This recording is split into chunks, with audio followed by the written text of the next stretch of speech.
Now, we own a bed and breakfast, and so this guy came up yesterday, and he was in a hurry, and he threw this math puzzle at me real quick. And so here's the deal: is basically if they charge something on a credit card, I have to charge them 5% to cover the fees. And so he said, okay, well, how much do I owe you? I'm like $130. He's like, okay. He said, I'll give you $40 in cash. And I said, okay, that's 90 left.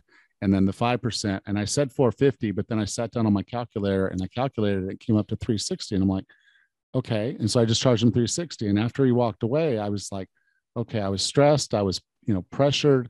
And I knew it was 450, but then I let my brain turn that off because of the stress of getting this guy done quickly. Cause now I've got to get it in the system. Then I got to charge the credit card. And so I turned my brain off. Well, why does stress affect us that way? Like you said, washing machine, or for me, it's just, I'm an accountant by trade before I became this. And I'm like, the math was in my head, but I didn't believe myself. I had to recalculate and made a mistake, and then still didn't pick up on it till after he was gone.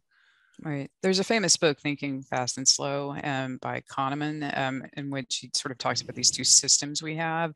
One of them is our snap decision system, and the other one is the more deliberative long-term system. But that second one takes a lot of resources for us to really take time and think through things. And when we're under stress, we kind of just default to that other one that maybe is not as filtered or as deliberative. There's a study that they did where people who were overtaxed with a lot of multiple tasks at once, if they were given an option to get some money now or wait a little while, like a half hour or something, and get double the money, well, when they were overtaxed that way, kind of similarly to what you were experiencing, they're just like, just give it to me now because I just don't have time to think about this, and Yeah. either way, at least I guess I'm getting some money. Whereas, if you were being deliberative, you're just sitting there doing your New York Times crossword and nothing else, you'd be like, I'm going to wait, get double. Right.